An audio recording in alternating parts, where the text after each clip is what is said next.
네, 안녕하세요. 수십억 개 연결이 존재하는 당근 그래프에서 GNN 학습하기를 주제로 발표하게 된 발표자 송명현 그리고 옆에는 배경민입니다. 네, 이번 발표의 목차입니다. 저희 프로젝트의 목표에서 시작해서 당근에 맞게 그래프 뉴럴 네트워크를 학습하고 적용한 과정, 그리고 저희가 겪었던 어려움 이런 것들과 그리고 이후 계획까지 살펴보겠습니다. 시작하기 전에 발표자 소개부터 하면요. 안녕하세요. 저는 송명현입니다. 피드 품질팀에서 ML 엔지니어로 일하고 있고요. 최근에는 당근의 지역성을 활용해서 추천에 적용할 방법 이런 것들을 고민하고 또 실험하고 있습니다. 안녕하세요. 저도 잠깐 이어서 소개를 하고 잠시 들어갔다 나오겠습니다. 저도 방금 소개해주신 명현님이랑 똑같이 피드 품질팀에서 ML 엔지니어로 일을 하고 있고요. 배경민이라고 합니다. 네, 영어 이름은 밀리고요. 저는 주로 피드 추천을 개선하는 일을 하고 있고, 최근에는 당근의 주요 구성 요소인 유저 혹은 컨텐츠 등을 잘 모델링할 수 있는 파운데이션 모델을 만드는 일에 좀 집중을 하고 있어요. 저는 명현님이 앞에 내용을 설명해 주신 후에 당근 적용기 발표에서 돌아오도록 할게요. 네, 잠시 마이크 좀 차겠습니다.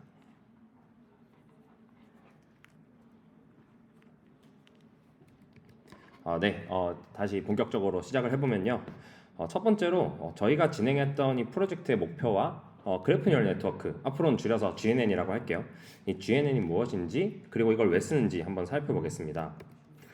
저희가 이걸 시작한 건 작년쯤인데요. 1년 정도 됐는데 이 프로젝트의 목표는 사용자를 잘 표현하는 인베딩을 만드는 것이에요. 좀 더 구체적으로 말해보면 이 모든 액티브 유저의 인베딩을 저희가 주기적으로, 그러니까 배치로 계산해서 저장하고 이 인베딩을 다양한 곳에서 활용하자는 계획인데요. 이렇게 하면 기존 모델보다 더 많은 정보를 활용하고 또 현재 배포된 다양한 모델에 이제 동시에 적용할 수 있는 장점이 있어요. 이거를 좀 더 이 기대 효과에 대해 좀 더 자세히 말해보면요. 우선 당근의 피드에는 많이 아까 이제 이전 세션에서 많이 보셨지만 다양한 서비스의 게시글이 추천되고 있어요. 예를 들어서 중고거래 게시물을 추천하는 과정에는 이 후보를 생성하는 모델, 그리고 게시글의 채팅, 관심, 클릭할 확률을 예측해주는 랭킹 모델 이렇게 사용돼요. 이런 식으로 당근 알바, 중고차 등등 거의 모든 서비스에 딥러닝 모델이 학습되어서 총 10개 이상의 모델이 학습되고 있기 때문에 이걸 한 번에 개선할 수 있으면 되게 좋다고 볼 수 있죠. 그리고 두 번째로 실시간 추론을 하는 딥러닝 모델은 레이턴시에 제한이 있기 때문에 유저의 활동 기록을 길게는 사용하지 못해요. 실제로 저희 실시간 추론을 할 때는 약 2주 정도의 기록을 쓰는 반면에 저희가 이번에 배포한 GNN 모델은 배치로 학습이 되기 때문에 거의 90일의 기록을 활용해서 유저 인베딩을 만들고 있습니다. 지금까지 유저 인베딩이 필요한 이유는 알아봤고요. 그러면 이걸 어떻게 만들 건지가 남아 있는데요. 유저를 표현하기 위해 인베딩을 만드는 방법 자체는 굉장히 다양하겠지만 그 중에서 저희가 GNN을 굳이 사용한 이유는 이렇습니다. 바로 그래프에 존재하는 멀티옵 관계를 통해서 기존에 보지 못했던 정보를 사용할 수 있기 때문인데요. 이 GNN에 대해 본격적으로 얘기하기 전에 그래프부터 다시 짚어볼게요. 그래프는 노드 그리고 노드 사이를 연결하는 엣지로 이루어진 자료 구조입니다. 그림을 보시면 당근의 사용자가 있고요. 여기에 파란색으로 표현된 육아용품 이런 것들을 구매했다 이런 표시고, 또 빨간색으로 나와 있는 육아 모임에 가입했다 이런 정보를 그래프로 표현한 것인데요. 여기서 사용자, 육아용품 그리고 육아 모임 이런 정보가 저희 그래프에서 노드가 되고요. 사용자가 모임에 가입했다라는 정보는 하나의 엣지로 표현할 수 있습니다. 아까 GNN을 쓰는 이유로 멀티 호흡의 정보를 얻을 수 있기 때문이라고 했는데요. 이게 무슨 뜻인지 예시를 통해서 알려드릴게요. 저희 기존에는 유저 A가 직접 활동한 기록만이 모델을 학습할 때 사용되었는데요. 이 경우에는 유저 B랑 C가 봤던 기록은 활용할 수가 없겠죠. 그런데 그래프의 엣지를 따라서 홉을 두 번 건너가 볼게요. 네, 이렇게 유저 B, C가 이 그래프 화살표를 보시면은 A와 연결이 되어 있는 걸 볼 수 있죠. 이걸 보고 저희는 유저 A랑 B랑 C가 모두 비슷한 선호를 가지고 있겠구나, 이런 힌트를 얻을 수가 있게 됩니다. 그러면은 이제 A에게도 B, C 사용자가 봤던 텐트, 그릴, 캠핑 이런 캠핑 용품을 또 추천해 줄 수가 있게 되고요. 이런 식으로 홉을 여러 차례 건너서 연결된 이런 사용자들의 정보를 함께 활용하면 기존보다 더 좋은 추천을 할 수 있게 돼요. 지금까지 설명을 들으시면서 GNN이 무엇인지 궁금하실 것 같은데요. 그래프 뉴럴 네트워크는 뭐 아까 보았던 그런 그래프 데이터를 처리하도록 설계된 뉴럴넷입니다. GNN의 종류는 다양하지만 공통적으로 노드마다 이런 스테이트를 표현하는 벡터인 임베딩을 가지고 있는데요. 이 노드의 임베딩을 계산하는 과정에서 그래프의 정보를 사용하게 됩니다. 노드 자신의 피처뿐 아니라 이 엣지로 연결되어 있는 인접한 노드의 스테이트를 함께 활용해서 임베딩을 계산을 하는 거죠. 이 과정을 메시지 패싱이라고 부릅니다. 메시지 패싱은 크게 4단계로 이루어져 있어요. 첫 번째로 브로드캐스트 단계인데요. 여기서는 노드의 상태가 노드와 연결된 엣지로 전파가 됩니다.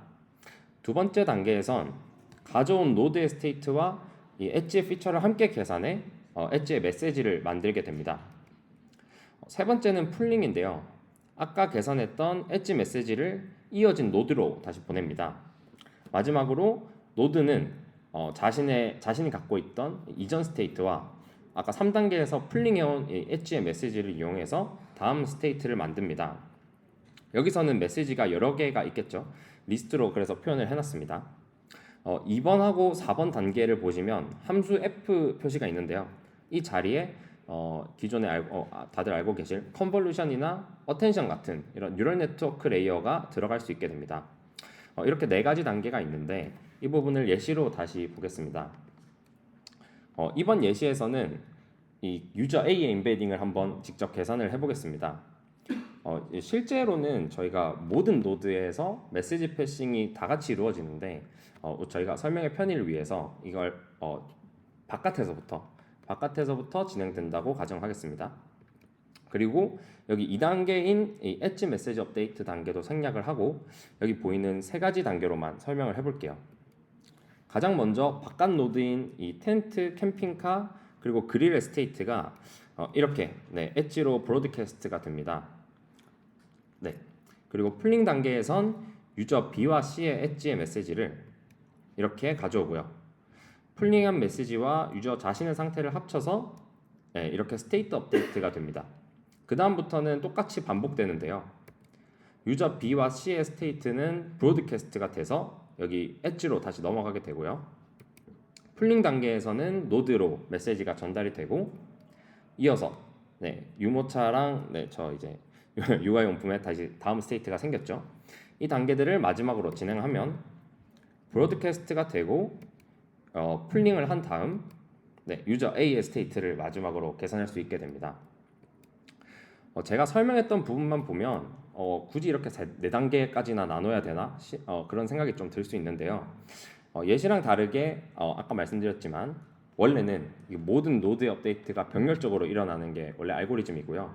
그리고 제가 생략했던 이 엣지의 피처가 있는 경우에는 또 엣지 메시지를 또 업데이트하는 단계가 있기 때문에 결론은 지금 소개드린 4가지 단계 모두 필요하다고 볼 수 있습니다.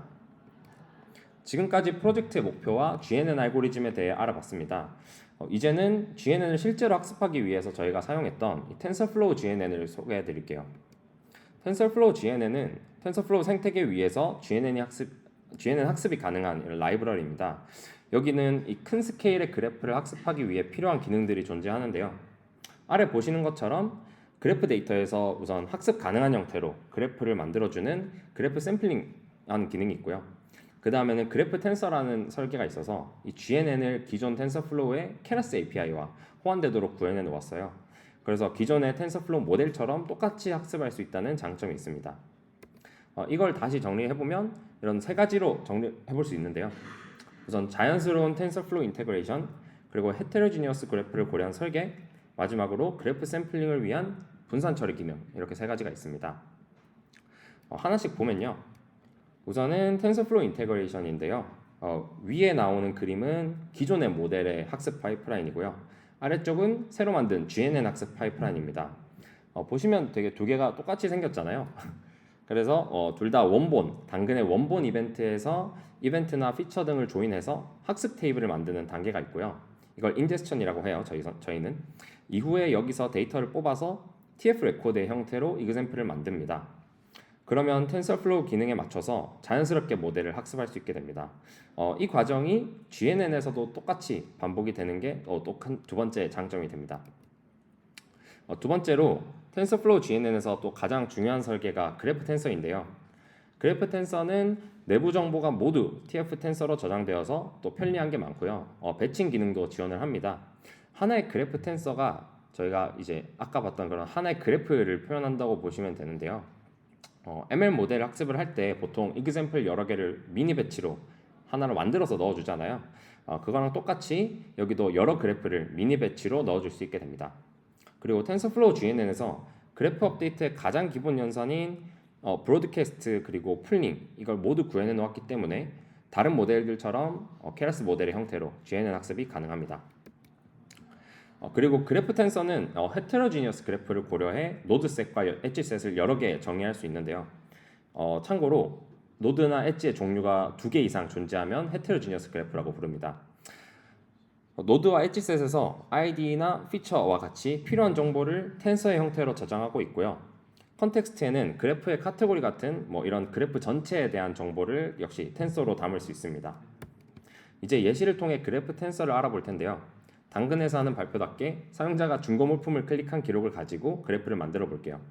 사용자는 검색 기록, OS, 지역이라는 피처를 가지고 중고 물품은 제목, 가격, 카테고리 피처를 가집니다. 엣지에도 피처가 있는데요. 클릭 횟수라는 피처가 있습니다. 실제 그래프 예시로는 이런 게 존재할 수 있겠죠. 안드로이드를 쓰는 사용자 A는 부가부 유모차와 스타벅스 캠핑 의자를 클릭했고 iOS를 쓰는 사용자 B는 스타벅스 캠핑 의자를 클릭을 했네요.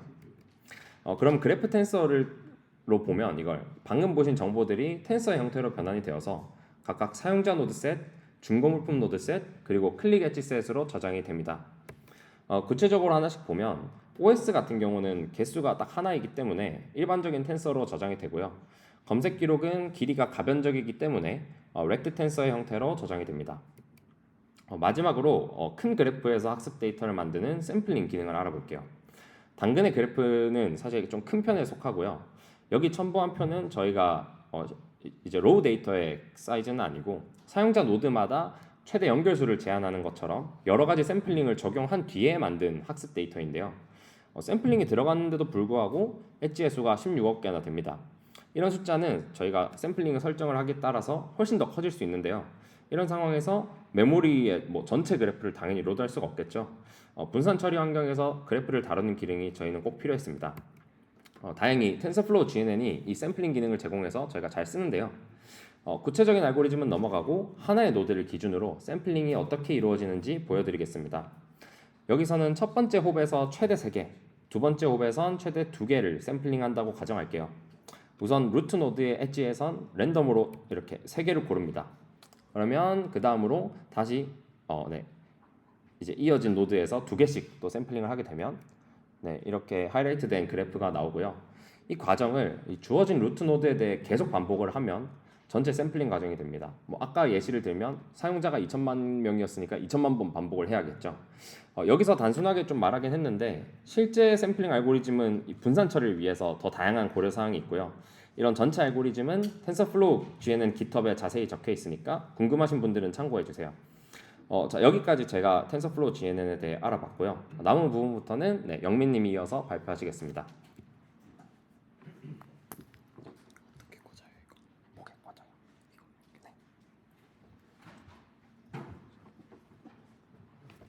꽂아요. 네, 안녕하세요. 앞에서 명현님이 그래프 그리고 GNN이라는 기술을 좀 개괄적으로 잘 설명해 주셨는데요. 저는 지금부터 이 GNN이라는 기술을 당근에 어떻게 적용했는지에 대해서 좀 설명을 드리려고 해요. 당근에 이 기술을 적용하면서 저희가 어떤 고민들을 했었는지, 어떤 문제를 어떻게 해결했는지, 결과적으로 서비스에 어떤 모습으로 적용되었는지 그 경험을 좀 전달 드리려고 합니다. GNN을 이용하기 위해서는 먼저 그래프라는 걸 정의해야 되는데요. 그래프를 정의한다는 건 어떤 노드, 어떤 엣지를 쓸지, 그리고 어떤 피처를 이용할지 결정하는 것을 말해요. 그래프로 표현하기 전에 먼저 당근이 어떤 데이터를 가지고 있는지, 당근 서비스 내에 어떤 연결이 존재하는지 한번 알아보도록 할게요. 사실 아마 써보신 분들은 다 알겠지만 당근에서는 유저가 다양한 활동을 할 수 있고 서로 상호작용하고 있어요. 결과적으로 유저들은 당근을 통해서 서로 다른 경험을 하고 있는 거죠. 먼저 다들 잘 알고 계실 중고거래부터 한번 살펴볼게요. 유저는 자신의 물품을 등록할 수 있을 거예요. 그리고 등록된 물건은 피드나 검색, 상세 페이지 등 다양한 경로로 또 다른 유저들에 의해 탐색되고 결과적으로 소비까지 돼요. 그 과정에서 관심을 누르거나 채팅을 하는 등의 액션도 발생을 하겠죠. 다음으로 유저들은 동네에서 발생하는 다양한 이벤트들에 대해 이야기하거나 정보를 공유할 수 있어요. 직접 글을 작성할 수도 있고 내용을 조회하거나 댓글을 다는 등의 활동도 일어나겠죠. 이와 비슷하게 동네 알바나 동네 업체 소식, 중고차 부동산 컨텐츠도 생산되고 여러 유저들이 소비하는 활동을 하고 있어요. 이처럼 당근은 지역 기반으로 우리 주변의 많은 컨텐츠, 이벤트와 유저들이 소통하는 장애 역할을 하고 있어요. 유저와 컨텐츠는 이 중에 가장 중요한 두 축으로 서로 상호작용하면서 서비스 내에서 다양한 활동들을 만들어 나가고 있습니다. 그리고 앞서 설명을 들으셨겠지만 그래프라는 데이터 구조는 어떻게 보면 연결이라는 걸 가장 잘 표현할 수 있는 도구고요. 앞서 보셨던 당근의 연결들은 전부 데이터로 지금 축적이 되고 있고 그래프를 만들기엔 어떻게 보면 가장 좋은 재료라고 볼 수 있어요. 이 재료를 이용해서 어떤 방식으로 그래프를 만들었는지 그 과정에서 어떤 고민이 있었는지를 한번 말씀드릴게요. 저희는 두 가지 그래프 정의를 고려했었는데요. 각각 헤테로지니어스 그래프와 바이퍼타이트 그래프예요. 표에서 보실 수 있듯이 헤테로지니어스는 여러 종류의 노드와 그 사이에 다양한 엣지가 존재할 수 있는 그래프인데요. 이에 반해 바이퍼타이트는 오직 두 가지 종류의 노드만 존재하고 각 노드 사이에 각 노드를 잇는 하나의 엣지만 존재하는 형태의 그래프예요. 당근 데이터를 각각의 그래프 형태로 표현하면 어떤 모습일까요? 여기 보시는 그림처럼 표현이 되는데요. 이제 하나씩 한번 자세히 살펴보도록 할게요. 먼저 헤테로지니어스 그래프 형태는요. 사용자와 서비스를 구성하는 각 게시글을 별도의 노드로 정의를 하는 거죠. 그래서 중고거래, 중고차, 모임, 알바 등 각 게시글이 별도의 노드셋이 되고 이와 유저를 연결하는 엣지셋도 각각 별도로 존재하게 돼요. 이렇게 하면 아까 앞서 말씀드렸던 정의에 비춰보면 헤테로지니어스 그래프가 되겠죠. 반면 그림과 같이 중고거래, 중고차, 모임, 알바 등 어떤 게시글의 형태를 가지고 있는 노드들을 하나의 노드셋으로 통합해보면 사용자와 게시글 오직 두 개만 남겠죠. 그리고 그 사이의 연결만 존재하게 될 거예요. 결국 바이퍼타이트 그래프의 형태가 되는 거죠. 결국 두 그래프 표현의 차이는 서로 다른 게시글을 각각 별도의 노드로 볼 것이냐 혹은 하나로 합칠 거냐의 차이인 거죠. 그래서 이 그래프 둘 중에 과연 뭐가 좋을지를 저희는 결정을 해야 됐고요. 그중 이제 결과적으로 세 가지 측면에서 장단점을 비교해보고 최종적으로 하나를 선택하게 되었는데요. 먼저 서비스에서 발생하는 연결이 그래프로 자연스럽게 표현되는지, 그리고 샘플링 관점에서 효율적인지, 마지막으로 우리가 원하는 모델링의 방향과 일치하는지 이렇게 세 가지 측면에서 두 그래프의 정의를 비교해봤습니다. 먼저 각 그래프의 정의가 서비스에서 발생하는 연결을 어떻게 표현하는지의 측면에서부터 한번 살펴볼게요. 헤테로지니어스의 경우에는 서비스를 구성하는 각 구성 요소인 사용자와 컨텐츠들이 각각 별도의 노드로 구성이 되겠죠. 그리고 그 사이 연결을 표현하고 있고요. 그래서 서비스에서 발생하는 다양한 활동들을 있는 그대로 자연스럽게 표현할 수 있어요. 그리고 바이퍼타이트는 이에 반해서 컨텐츠들을 하나의 노드로 합치게 되었었는데요. 여기에는 서비스 전체의 관점에서 보면 크게 중요한 두 축은 사용자와 컨텐츠이고 컨텐츠 사이의 차이보다는 사용자와 컨텐츠 두 축 사이의 연결을 더 중요하게 생각한다는 어떻게 보면 가정이 깔려 있는 거예요. 사실 이 관점은 좀 추상적이기도 하고 둘 중 어느 한쪽이 좋다거나 더 옳다는 결정을 하기는 어려웠어요. 다만 헤테로지니어스 쪽이 저희 서비스의 자연스러운 모습을 조금 더 담을 수 있겠다 정도로 약간 미세한 우위에 있다고 생각했어요.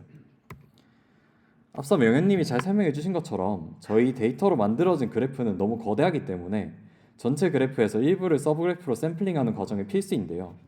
그래서 샘플링의 효율 관점에서 각 그래프를 한번 비교를 해봤어요. 특정 유저와 연결된 게시글들을 샘플링하는 상황을 각각의 그래프 정의에 대해서 한번 생각을 해볼게요. 설명의 단순화를 위해서 원호배 그래프로 설명드릴 예정입니다. 헤테로지니어스의 경우는 이제 별도의 노드셋과 엣지셋이 존재하기 때문에 이를 각 엣지별로 몇 개의 샘플을 남길지 결정을 해야 돼요. 보시는 것처럼 3개의 엣지에 대해 각각 샘플 수를 정하고 샘플링을 해볼게요. 그러면 각 엣지별로 3개, 2개, 1개의 샘플링을 하면 보시는 것처럼 이런 결과를 얻을 수 있겠죠. 다음으로 바이퍼타이트의 경우에는 게시글이 하나의 노드로 합쳐져 있죠. 그리고 이에 따라 하나의 엣지만 존재를 해요. 그래서 이 엣지에 대해서만 몇 개의 샘플을 남길지 결정하면 되고 이제 왼쪽과 공평한 비교를 위해서 총 6개를 동일하게 유지된다고 해볼게요. 그러면 이제 이런 식으로 6개의 노드가 샘플링이 되겠죠. 지금까지 보셨을 때는 샘플링 형태가 다른 건 알겠는데 둘 중에 우위를 판단하기는 힘드실 거예요. 이 예시처럼 각 게시글 타입을 어떤 유저가 고르게 소비했다면 그 유저에 대해서는 샘플링 결과가 비슷한 수의 노드가 이제 샘플링이 될 텐데요.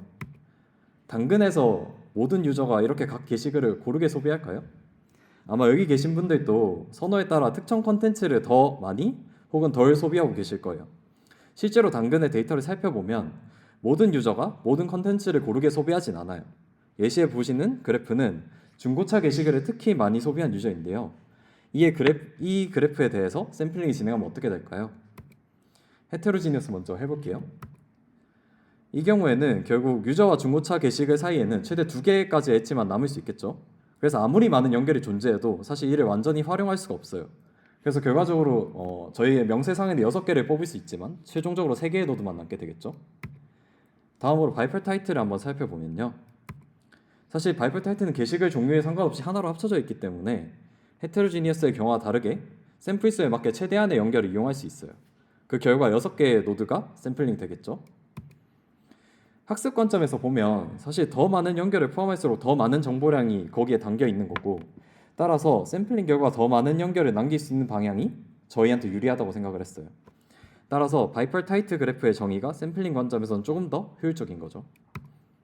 이를 실제 데이터 수치로 비교해보면 다음과 같아요. 각 그래프의 정의에 따라서 유저 주변에 최대 50개의 연결을 샘플링했을 때 바이펄 타이트가 헤테로지니어스에 비해서 약 21% 정도 더 많은 연결을 샘플링할 수 있어요. 여기 바이펄 타이트가 좀 더 우위에 있는 거죠. 마지막으로 모델링 관점에서 각 그래프의 정의에 따라 차이가 존재하는데요. 여기에 대해서 한번 살펴볼게요. 헤테로지니어스의 경우에는 이 그림과 같은데 그래프의 정의상 서로 다른 노드는 각각 별도의 파라미터로 독립적으로 인코딩이 되게 되는데요. 앞선 그래프 정의에 따르면 그림과 같이 유저가 상호작용한 중고거래글, 중고차글, 모임글이 각각 별도로 인코딩 되는 거죠. 사실 이렇게 보시면 크게 와닿지 않을 수도 있는데 그래프 업데이트에 어떤 알고리즘을 쓰냐에 따라 다르겠지만 예를 들어 자주 이용하는 그래프 어텐션 같은 걸 쓴다고 생각해 볼게요. 그런 알고리즘을 쓴다면 지금 헤테로지니어스 정의상에는 해당 컨텐츠 내의 컨텐츠들 사이에서만 어텐션을 하게 되게 되는 거죠. 반면 바이펄 타이트의 경우에는 이 그림과 같이 유저와 컨텐츠 사이의 연결만 있게 되고 자연스럽게 게시글 타입에 상관없이 모든 게시글이 동일한 파라미터로 인코딩되게 됩니다. 저희는 특정 유저와 연결된 모든 연결이 함께 인코딩돼서 다음 단계로 넘어가는 것, 즉 바이펄 타이트 그래프가 저희의 의도와 잘 맞다고 생각했어요. 저희가 고민했던 3가지 포인트를 정리해보면 이 표와 같은데요. 결과적으로 샘플링 모델링에서 바이펄 타이트가 더 적절하다고 생각을 했고 결국 바이펄 타이트 그래프의 정의를 이용해서 학습을 진행해보기로 결정했습니다. 마지막으로 당근을 그래프로 표현하면서 기대하는 효과에 대해서 간단히 정리를 해봤는데요. 앞서서도 많이 나와서 이 내용 자체는 언급하지 않을게요. 결과적으로 이 그래프를 표현함으로써 우리는 노드들 간의 관계를 더 심층적으로 이해하는 것을 좀 기대하고 있습니다. 다음으로 학습 과정을 한번 살펴볼게요. 학습 과정도 전체적인 내용보다는 저희가 고민했던 포인트들에 대해서만 좀 집중적으로 공유 드려보도록 할게요. 그에 앞서서 저희가 그래프로 표현하고 모델링을 통해서 결국에 어떤 점을 달성하고 싶으냐를 다시 한번 생각해 봐야 될 것 같은데요. 왜냐하면 이 목표가 잘 설정돼야 이걸 잘 녹일 수 있겠죠. 그래서 모델을 학습해서 달성하고자 하는 목표는 두 가지였어요. 첫 번째로 저희는 유저의 서비스 내 행동 패턴을 잘 반영하고 싶었어요. 결과적으로 만들어진 인베딩에. 다음으로 저희가 방금 앞서 보신 것처럼 당근을 그래프로 잘 표현했는데요. 만들어진 그래프에는 결국 노드 엣지별로 별도의 레이블이 있는 상황은 아니거든요. 그래서 결국에 언슈퍼바이스드 러닝 세팅이라고 볼 수 있는 거죠. 그래서 그래프 자체에 어떤 유의미한 패턴을 학습할 수 있도록 저희는 설계하려고 했습니다. 이 2가지 꼭지를 이제 학습에 잘 반영하려고 했고요. 그래서 첫 번째로 이제 학습에 가장 중요한 영향을 줄 수 있는 게 아무래도 오브젝티브, 로스 펑션의 설정일 텐데요.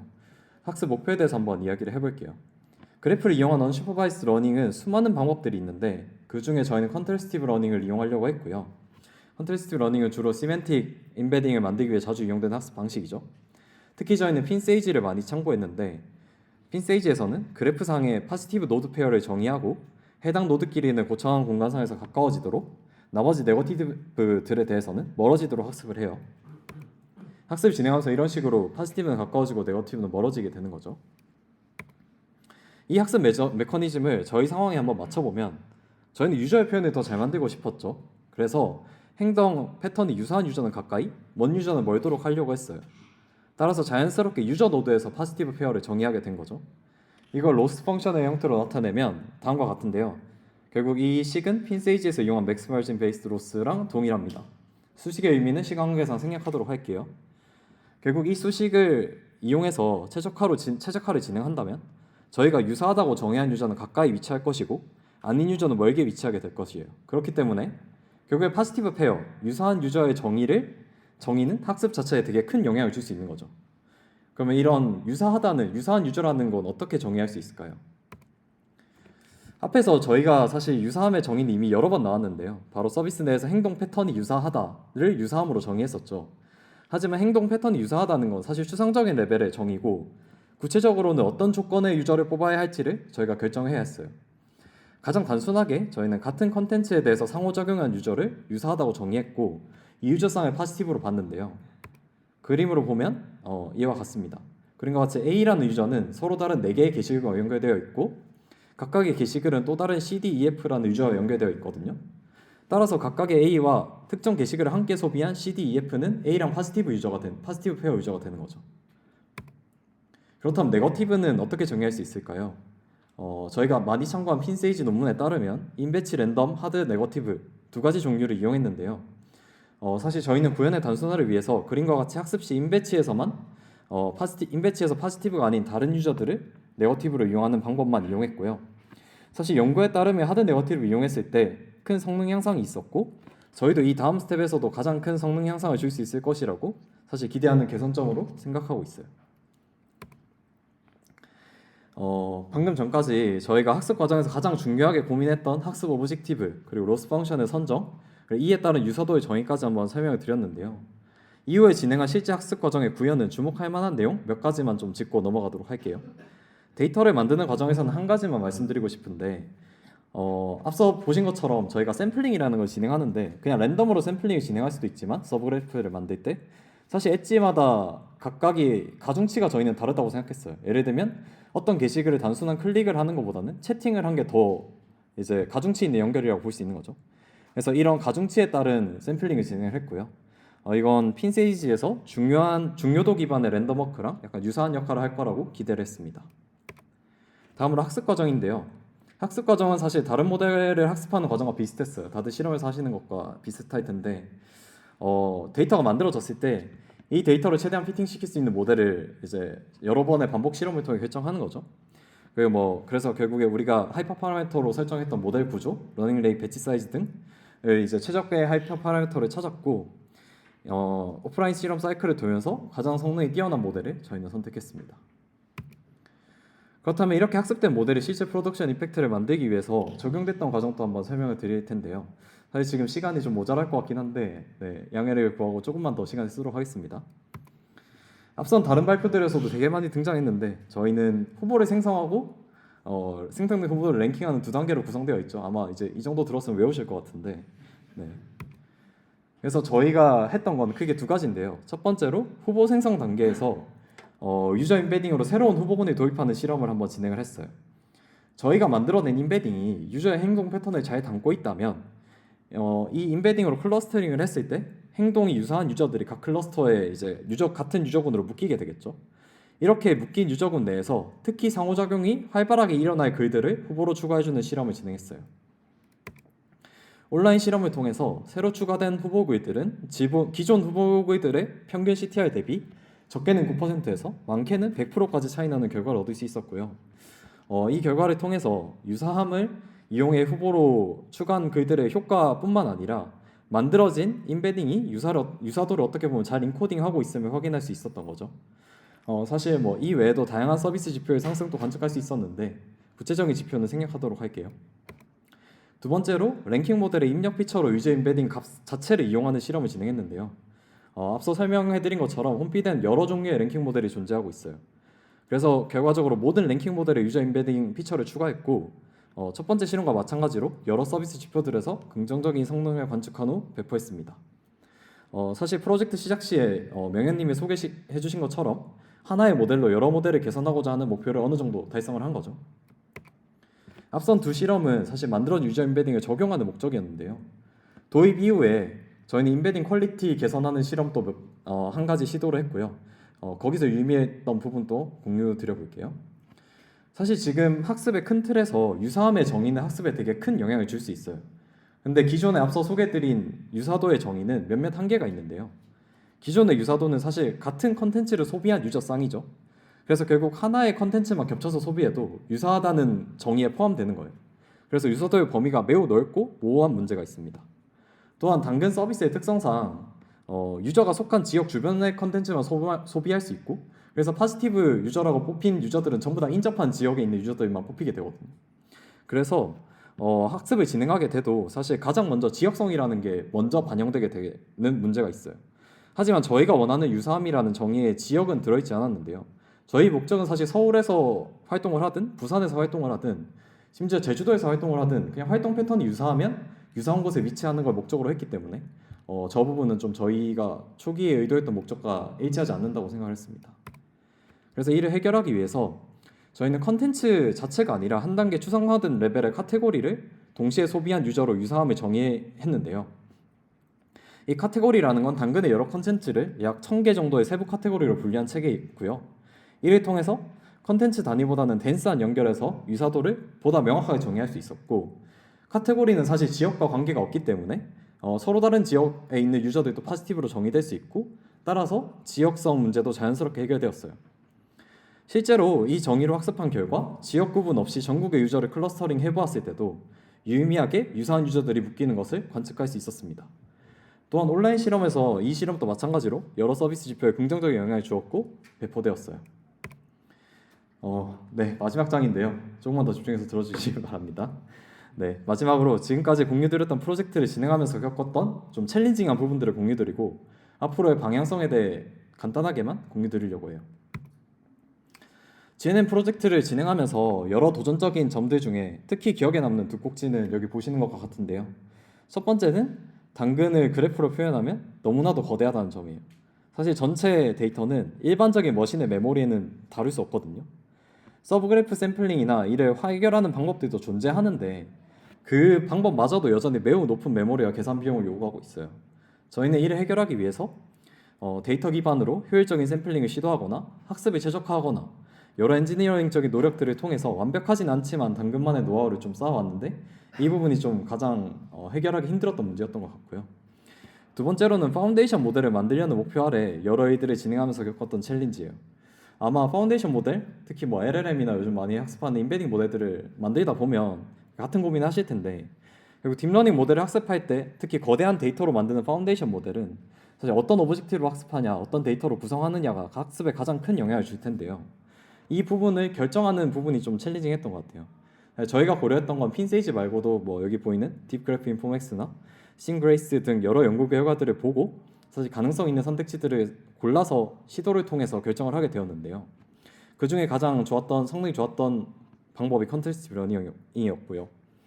사실 뭐 이 시도를 해본 것 자체가 도전적이었다기보다는 파운데이션 모델이라는 게 결국 학습된 결과물이 뭐 임베딩이라거나 혹은 LLM 같은 경우에는 이제 제너레이션이겠죠.